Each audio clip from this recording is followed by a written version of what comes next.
conservatism everywhere is faced with a choice. Do we accept this Faustian bargain with overt plebeian racism and build out a political alliance based on that, which then aims to stay in power forever through hollowing out democracy? I'm afraid to say our own Conservative Party has chosen that, has made that choice. Climate change will probably give global fascism its chance, because climate change is going to create mass population movements and mass upheaval in lifestyles. And you can see them almost salivating for that moment. The First Amendment is going to give American fascism the right to incite insurrections, which is what it's already done. The Second Amendment is going to give them the right to carry out the insurrections. There's a strong argument for what we call militant democracy, the passing of laws that restrict fascism. The route to power for a transformative left is by gaining moral and intellectual leadership of the whole nation.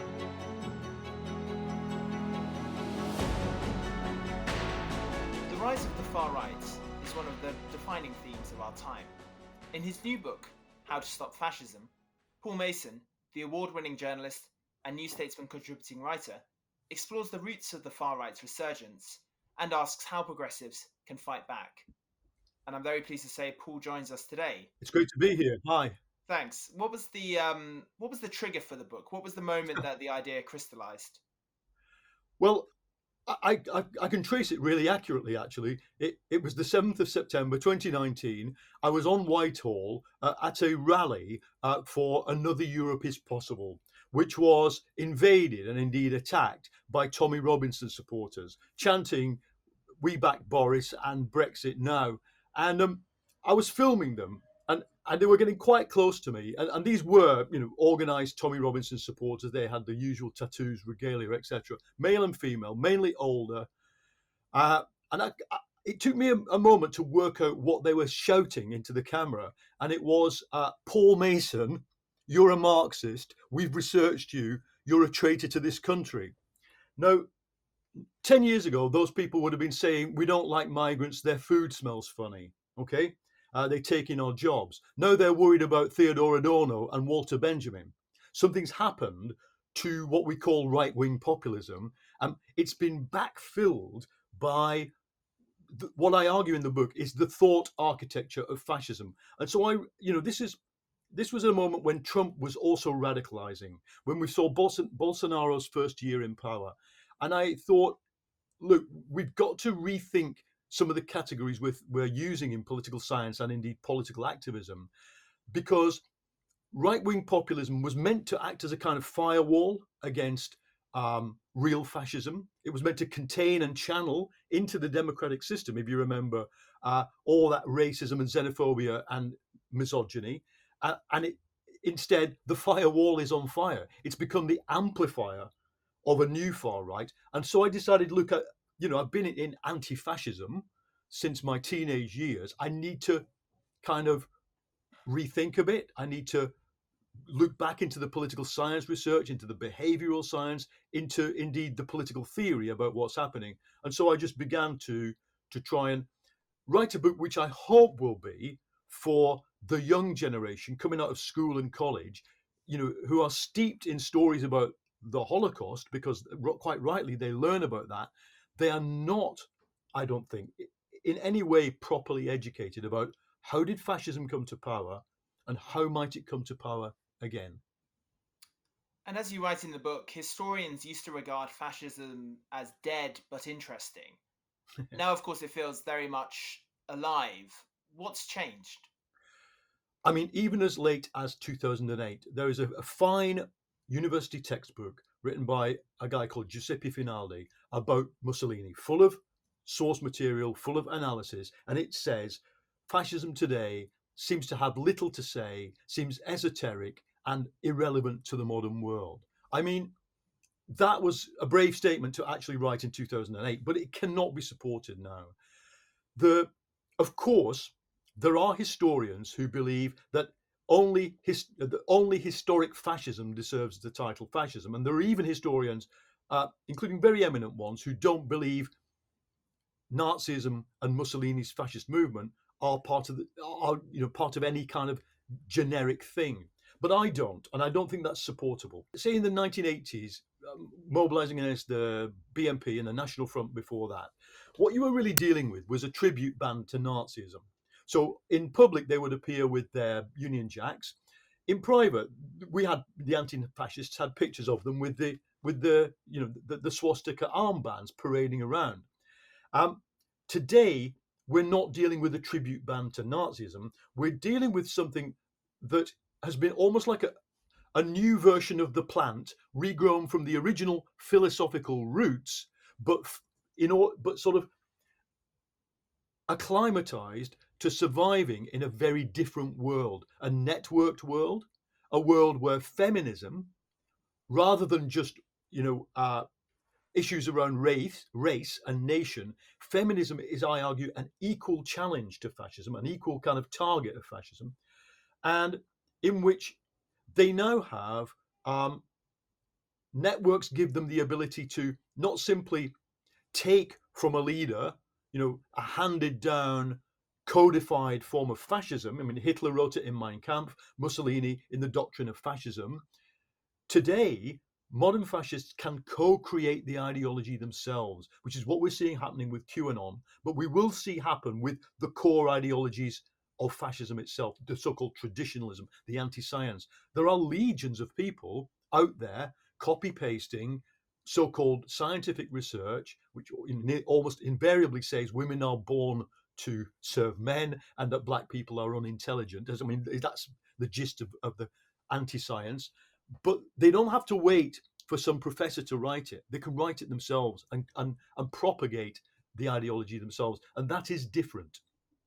You define fascism as the fear of freedom triggered by a glimpse of freedom. Do you want to elaborate on that definition? Yeah, I mean, also, I say in the book, definitions are not explanations. And one of the things that frustrated me in the writing of the book, I'm watching American anti-fascists, and they're incredibly beleaguered, attacked. Their houses are being, patrolled by members of the Proud Boys. They're writing as people are outside their window trying to harass them. But they said, well, let's make a list of definitions of fascism. And on the latest count, it's on Twitter. It runs to 30, ranging from sort of 2 pages to 2 sentences. What I think they fail to understand is that many of the definitions of fascism offered by historians and sociologists are in fact research hypotheses. So they're fine for saying, well, was Franco really a fascist, or is Tommy Robinson, a classic fascist? They're not fine for evaluating strategies. And in fact, in the 1930s, the theorization of fascism was done within the labor movement. I point out in the book that one of the most famous articles, Panic im Mittelstand, Panic Among the Middle Classes, written by a German social democrat in 1932, was published in a trade union theoretical journal. And it was argued about inside the movement. So the first thing to do before we offer a definition is we've got to argue that the movement has to own the theory of fascism, and we can't outsource it to historians, because historians at their best are simply objective. They are as journalists should be. To they're trying to get to a truth which we need them to get to, but at their own pace and on their own terms. So look, the fascism as the fear of freedom is the central idea of the Freudian Marxists in the 1930s. The two most famous are Wilhelm Reich and Erich Fromm. And their work was systematically ignored by the left in the 30s. I mean, let's face it. Reich said, look, you're trying to fight fascism as if it's just a response to working class self-organization. And the classic Marxist definition is fascism is, the a kind of militarized movement mobilized by financial capital, so you can always get some good capitalists on your side against it.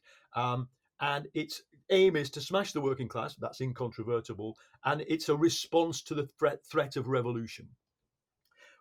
Reich said, look, no, it's much deeper than that. We have something called a subconscious. We have something called human psychology. We have the family and family hierarchies, and indeed nations, which are built as a mirror of the family hierarchy. And and Reich said, look, if you're trying to fight it just by, he said this, the German communists are reading out unemployment figures to unemployed people in mass rallies. The 2 nights later, the Nazis hire the same hall, hold their rally, and all they say is blood and soil. The difference is they understand the subconscious. We, the Freudians, understand the subconscious. You, the left, need to understand that there are deeper issues than class in human society. And so, fear of freedom, triggered by a glimpse of freedom, is my kind of attempt to synthesize the work of the Freudian Marxists and a very controversial and indeed ultimately reactionary historian, Ernst Nolte. But Nolte, in the 60s, was the first person to begin the comparative study of fascism. He was a conservative, German, uh, but he wanted to build a theory that was as expansive as the Freudian Marxists had. And he came up with this idea that fascism, in addition to all the tick box things, it's violent, it's anti-democratic, it's racist, it's nationalist, ultra-nationalist. He said it is always anti-Marxist. In fact, Nolte said, fascism is anti-Marxism. It is almost like anti-Marxism, like antimatter is the opposite of matter. And he said what triggers it is a group within society see the possibility of freedom. He calls it transcendence of the human limitation, and they don't want freedom. They would happily have a form of freedom handed down to them by a dictator, freedom to kill other people, but they actually fear human self-liberation. And I think unless we today understand that that is a deep impulse, it's probably within all of us who've been socialized under class society, but it's especially true of the kind of people who turn up on Capitol Hill on the 6th of January this year. Ex-military people, traumatized, lots of small business people who've been ruined by the economic crisis and then by COVID. People, Reich had a word for such people. He called them people in trouble. And I think that's what we're dealing with. And unfortunately, given the scale of the multiple crises that surround us, which I document in the book, there are a lot of people in trouble, a lot of people susceptible to the kind of easy answers that fascism doesn't just allow them to consume, but as I said before, to co-create through networks. You mentioned the storming of the Capitol there, and one of the recurrent debates over the last few years has been over whether Donald Trump is a fascist. Do you think he is? No. Look, even with the political categories blurring at the edges, Donald Trump is a right wing populist, and his project is to make himself rich, and to rule America through an anti-democratic dynasty, which is his family and his close friends. Incidentally, Trump is a live issue.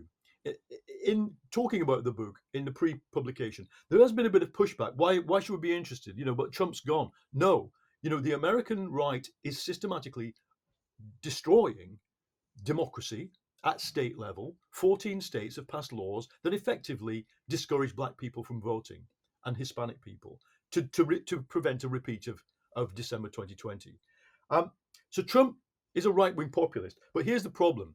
Everything is a work in motion. Everything has a beginning, a middle, and an end. And if you look at what happened to Steve Bannon and to Mike Flynn, both of whom were indicted and eventually pardoned for crimes, during that process, both of them, who were key lieutenants of Trump, did gravitate overtly in the direction of the far right. So Bannon goes on this quest to meet and understand traditionalism. So these are the philosophers Alexander Dugin, de Carvalho in Brazil, de Benoit in France.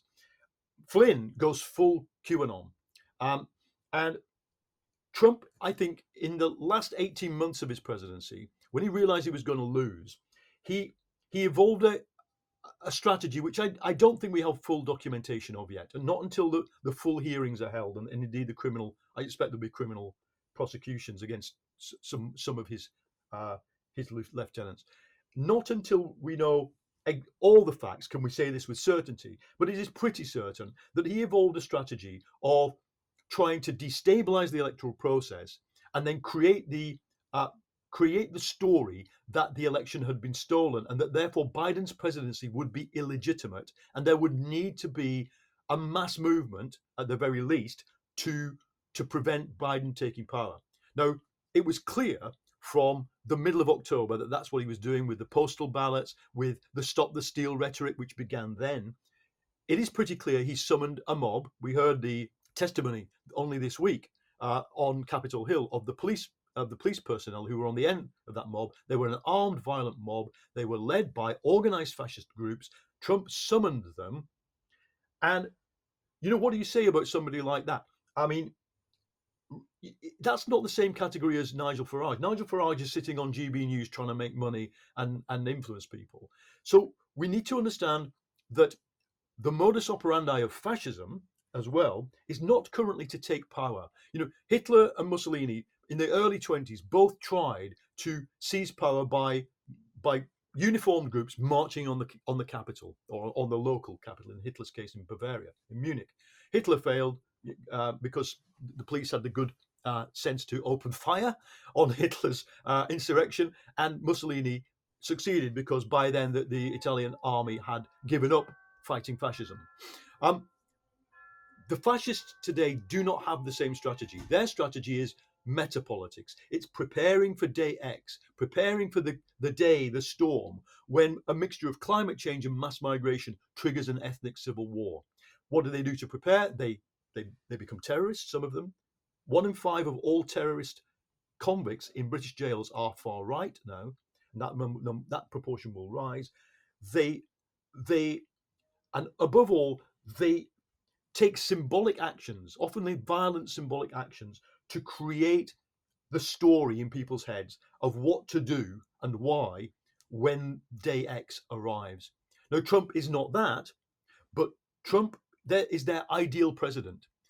Marine Le Pen will be the ideal French president for French fascism. The pressure is on conservatism everywhere. We see it with Armin Laschet and the other candidates for the German CDU. They are under pressure locally and regionally from the AfD, which is not going away. And so everywhere, what we have to watch, I mean, liberalism and the left have their own problems, which we can come to, but conservatism everywhere is faced with a choice.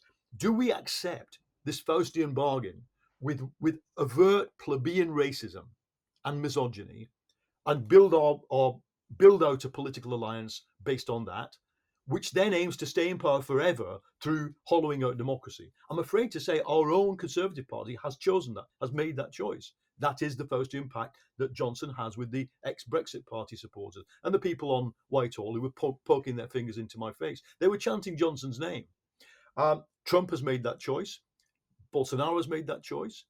I think Canada will be one of the next places where the right cracks.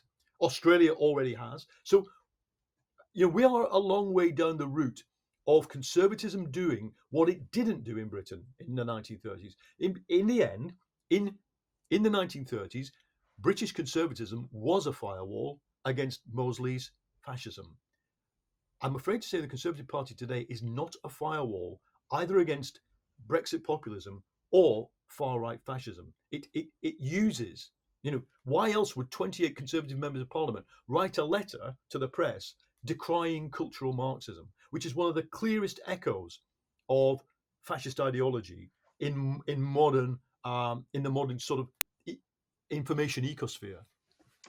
How dangerous do you think Boris Johnson is? Boris Johnson's peak moment of danger was when he prorogued Parliament. Unfortunately, through a series of political mistakes by the left and liberalism, we allowed him to gain a massive landslide. I think in a way we lucked out that COVID-19 threw him off course, threw him off balance, and now a 330 billion annual deficit. When the issue in the 2019 election was, would Labour borrow 250 billion over 5 years? Johnson's borrowed 330 billion over 1 year. That kind of limits what conservatism can do. Trump and Biden have both switched the monetary taps on. American growth is strong. American growth was strong under Trump because Trump didn't give a shit about fiscal rules. He just switched the taps on, both through the Fed and through the Treasury. Johnson, I don't think, can put together a conservative consensus on doing that. And so I think my best guess is that Johnson ends up being removed, as indeed Cummings intimated he would have been. And the people who will come after are, I think, more dangerous. Javid plus Sunak. They are fiscal hawks, so they will slash public spending. They are Javid, as I've written in this week's New Statesman, is a Ayn Rand fanboy, and believes in the social survival of the fittest. Indeed, doesn't believe in social ties, but that I and you should have a mutual obligation, and indeed the listeners to this podcast have a mutual obligation to protect each other against the COVID. No, he reads out twice a year. He reads out twice a year the speech from the Fountainhead, where basically it's the creators have the right to everything, the parasites can f off. That's Javidism, and so Johnson is just, I think, floundering. But the book is not primarily about people like that. It's about the people who are quietly utilizing the disarray of conservatism to rebuild a right, both here in Europe and in the United States, that is veering very much more strategically towards racism, attacks on reproductive rights, and authoritarian the authoritarian evisceration of democratic institutions. You mentioned that statistic there about 1 in 5 terror convicts now being from the far right. Do you think there's too much complacency about far right terror in the UK, and that Joe Cox's death in 2016 at the hands of far right terrorists changed far less than it should have done? Yes, and I think I campaigned, as you know, in Batley for Labour, and was in and around Batley, on and off during that time. And I'm sorry to say that there was a weird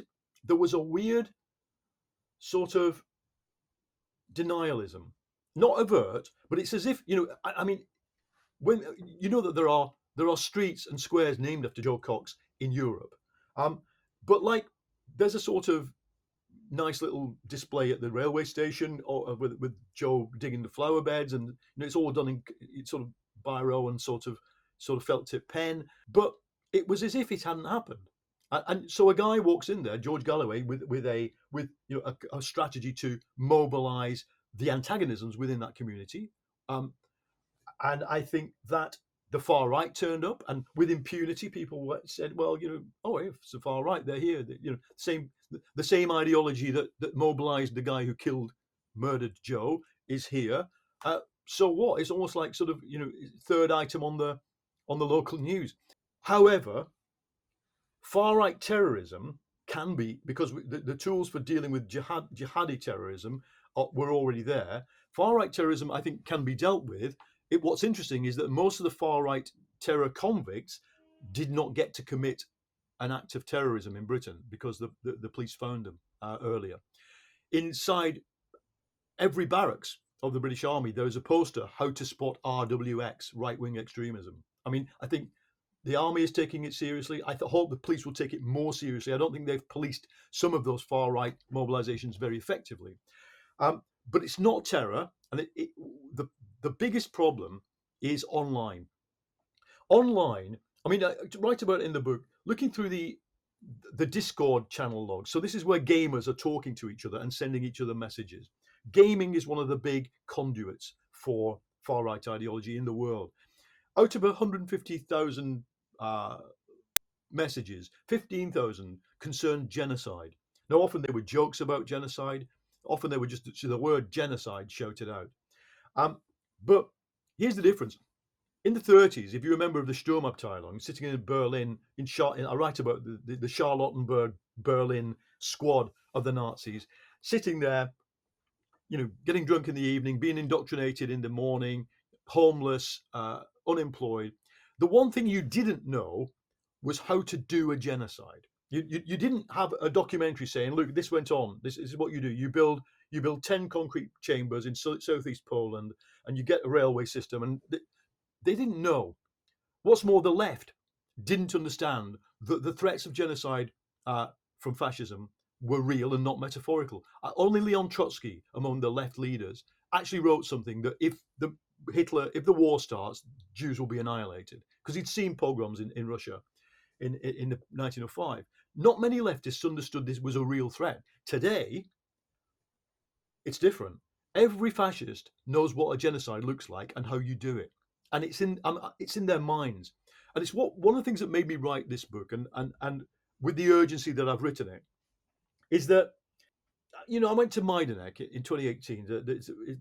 A small death camp, 80,000 people, probably 80 to 100,000 died there.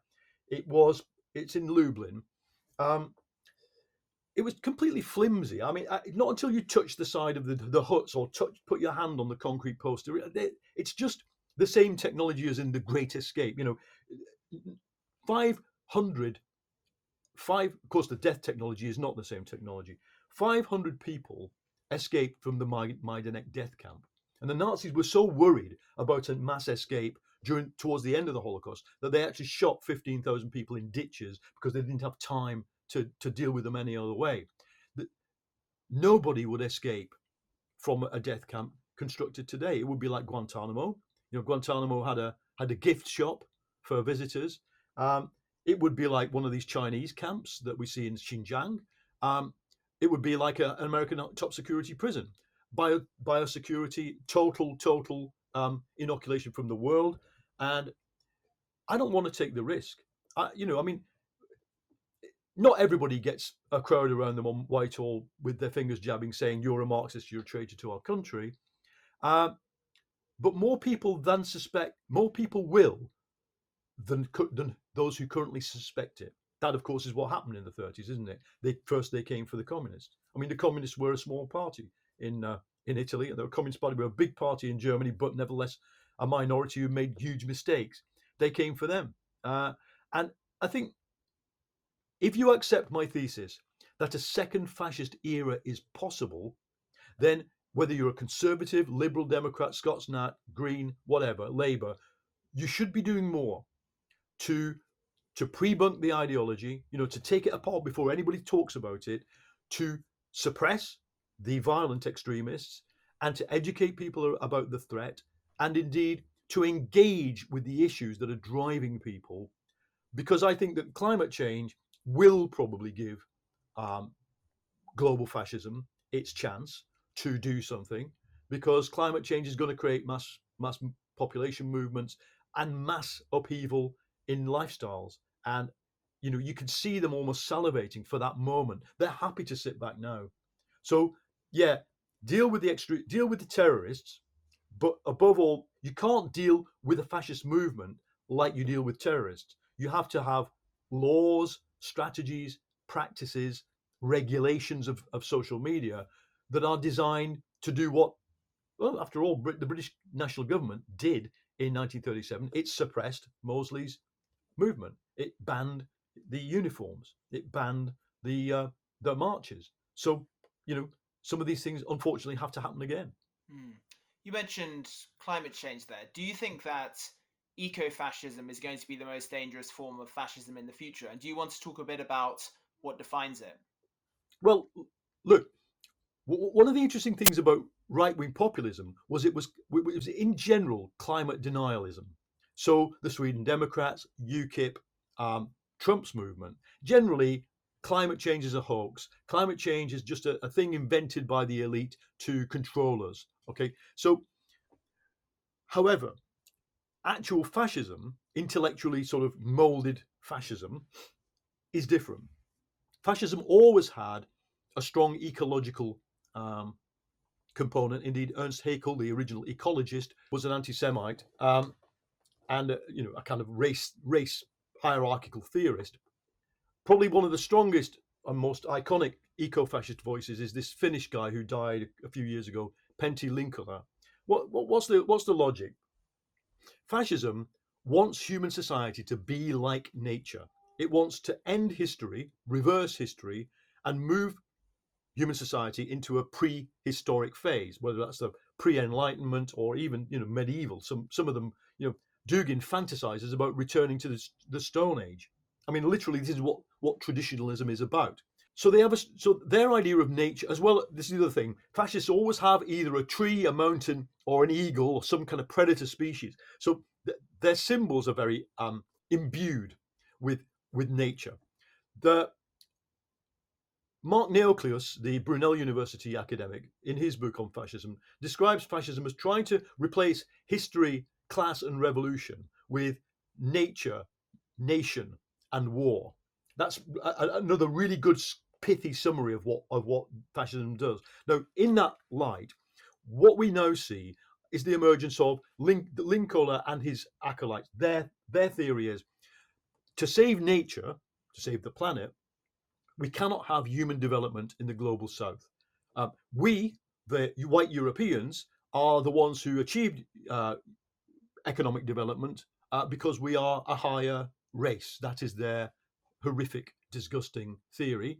And therefore, a billion, if the planet can support about half to a billion people with high technology and carbon consumption, let's bring that on, and something has to happen to the other 6.5 or 6 billion people. And notice this is the order of magnitude in which fascism is now thinking. Hitler thought in millions. Pentti Linkola thought in billions, and yes, they want to kill them all. That's what modern eco-fascism says. Now, I don't think you don't meet many people going around publicly arguing that, but the time will come, and it's beginning now in the English Channel, where people displaced by all kinds of things, the wars we have started, the economic crises we have inflicted on the global south, the hunger, the religious warfare, and ultimately the climate instability. When I was in Morocco covering the migrant crisis 8 years ago, I met people from Niger, two bricklayers from Niger, in a wasteland, starving, and they said, we just need to beg some food from the local mosque. And I said, you do know when you get to Europe, you'll be just treated like shit. And they said, but yeah, but come to Niger, you'll understand that there's only one choice we have. We have to move. So that will give the eco-fascists their chance. They will have their chance to say, I think, I mean, it's not for nothing. George Orwell was an acute observer of dictatorships and fascisms. Begins 1984 with a film in which people laugh at refugees being machine gunned on a boat. That is the fantasy that lies behind modern fascism. That's what they want to do. So the climate crisis will, I fear, give them the chance. And of course, maybe it doesn't. Maybe people always say, "Well, you're crying wolf." I'd rather raise the alarm. It's not crying wolf. It's saying I'd rather raise the alarm so that we don't sit there like Allegra Stratton sitting there, my former colleague and indeed friend, sitting there with Alok Sharma preparing from COP26, saying, "Well, what you could do is not." Don't rinse your dishes before you put them in the dishwasher. That's the kind of scale at which the Tories are thinking. Whereas the threat is far right Armageddon and climate catastrophe. So yeah, I know a lot of activists want to say think positive. Think positive and do stuff that promotes climate mitigation. Yeah, I'm all in favour of that. But as you do it, you're going to meet fascism on the street. You'll meet it in British communities resisting you. There are very few countries in the world that haven't been touched by the rise of the far right. Where do you think fascism is most dangerous at present? Um, America. It's as simple as that. Not simply because 10 million more people voted for Trump after he'd revealed his sympathies for, his support for the far right. White supremacy is very strong in America and very deep. So it is. I think let's not exonerate Britain. Britain has a lot of racists. It has a lot of people with an imperial mindset who have a racial hierarchy in their minds. But America has other things going for it. The history of slavery, of Jim Crow and apartheid is visceral and strong in America. The zoning, the physical apartheid is strong. Next problem. I'm sorry, the First and Second Amendments. They were good ideas at the time, but as currently interpreted in law and by the Supreme Court, basically, the First Amendment is going to give American fascism the right to incite insurrections, which is what it's already done. The Second Amendment is going to give them the right to carry out the insurrections. And I think that there's a strong argument in my book, which will go down like a lead balloon with libertarian leftists and anarchists, for what we call militant democracy, the passing of laws that restrict fascism. You can argue about what they might be. In Karl Lowenstein, the 1930s lawyer, German-American lawyer, who argued for this, argued for banning militaristic parades, limiting weapon ownership, monitoring the sources of funding, all the stuff that good public order legislation and anti-corruption legislation can do. But none of it's really possible in America. The template for me would be the German anti-fascist law. It should be illegal to be a fascist. It should be illegal to carry a swastika or refer or incite genocide.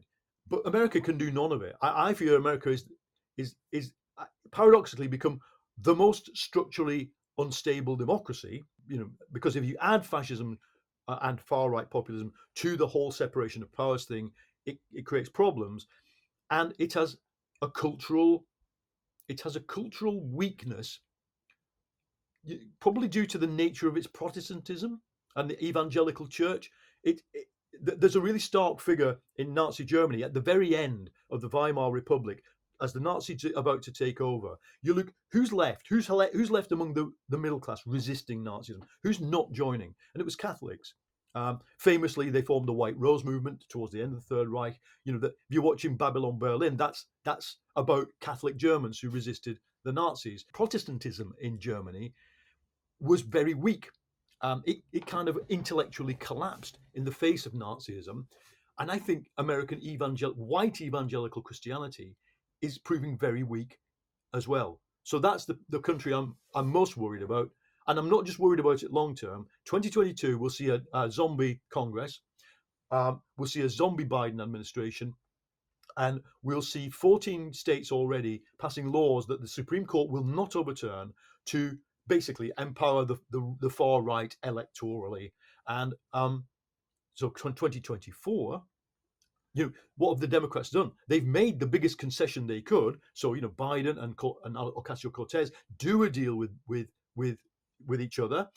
Biden sets the agenda. The whole American left almost came behind Biden. Even some of the people who tried to stand third parties in the past.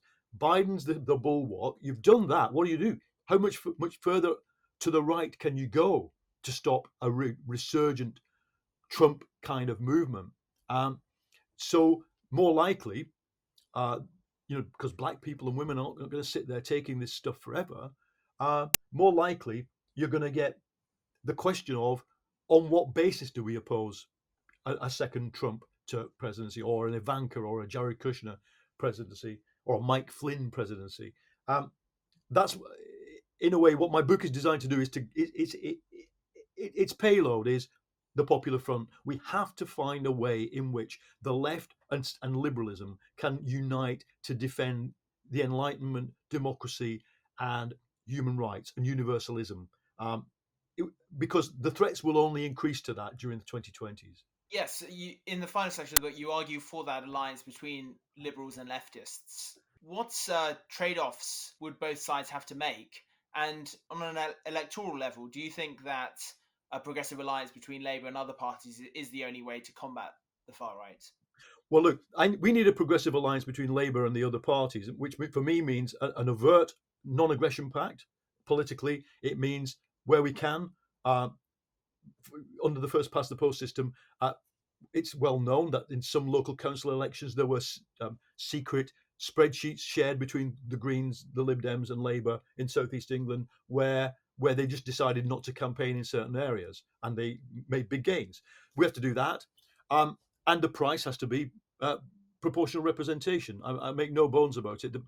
If I was a Lib Dem or Green, I wouldn't accept anything less. So that's where we need to go. But that's not because of fascism. That's because we face, in the form of a right-wing populist government, the Tory government, a situation where the Tories can just be in power forever because of the divisions within the progressive left. I mean, the parts of the SNP are just as left or more left than Labour. Parts of Labour are just as liberal as the Lib Dems. You look at, say, Andrew Adonis, he's just as liberal as a Lib Dem. So we need to break down those party hierarchies. The more general lesson, which I draw from the study I've done of the Popular Front, French Popular Front and the Spanish Popular Front, but more importantly, the French one. What did the French do? Under the threat, the real threat of an anti-democratic coup by fascism in 1934, the communists panicked and they flipped 180 degrees from opposing unity with the socialists to proposing it. They forced the Comintern, the Moscow center, to back that. And then how did it pan out?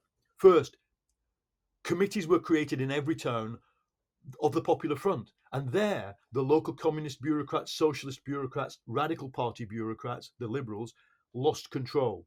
And so the people were setting the terms. And in answer to your question, what are the trade offs? The people will decide what the trade offs are.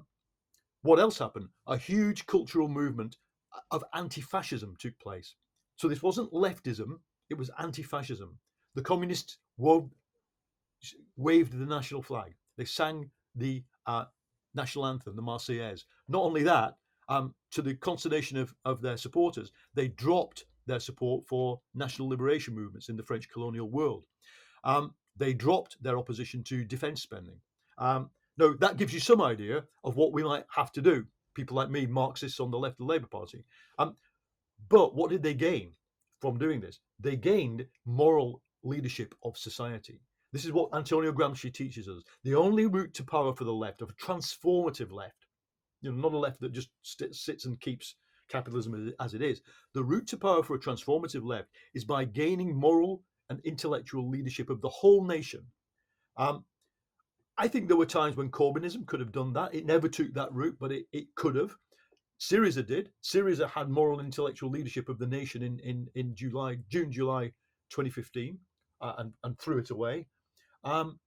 That's what we need to be aiming for. The source of my optimism is that the scale of the challenge, the scale of the threat to democracy and to human rights and to universal values is so great that we are probably able to create an alliance that doesn't just defend what we have, but does indeed begin to transform society along the lines towards zero carbon, decarbonisation, towards the deepening of human rights, and indeed towards the deepening and sort of bringing of democracy closer to people, which is what, again, I think we're going to have in the process of reconfiguring the British state. In 1984, Orwell writes, "Hope lies in the proles." Some today believe hope lies in the young, and they're inspired by the generation left thesis.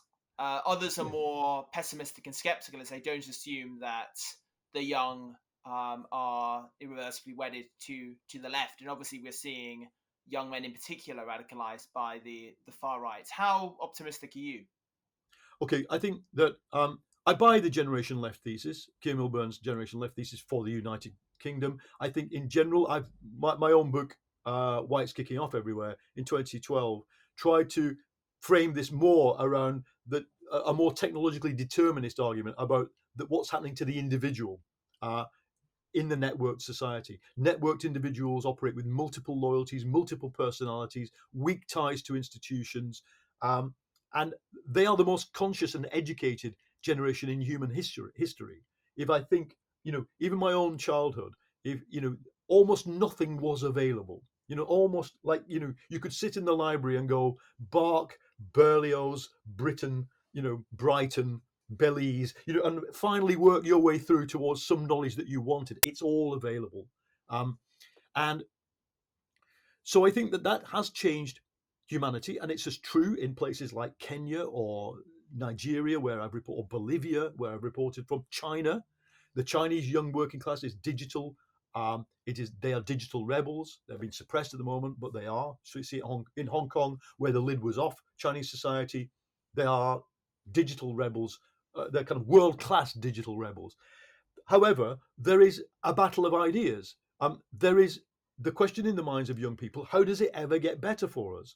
And if the left can't propose a way in which it does get better for them individually, they're not big collectivists, I'm afraid, then the right will. Indeed, one of my concerns this summer is that I think young people are so pissed off in Britain about what's been happening under the lockdown that they're almost ready to listen to anybody who tells them what the route back to normality is.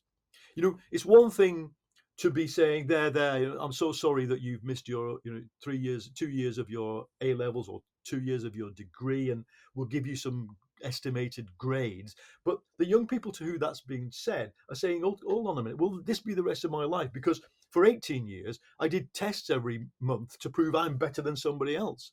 And now I'm being told my teacher will guess whether I should go to Oxford or to, sort of Plymouth, whatever.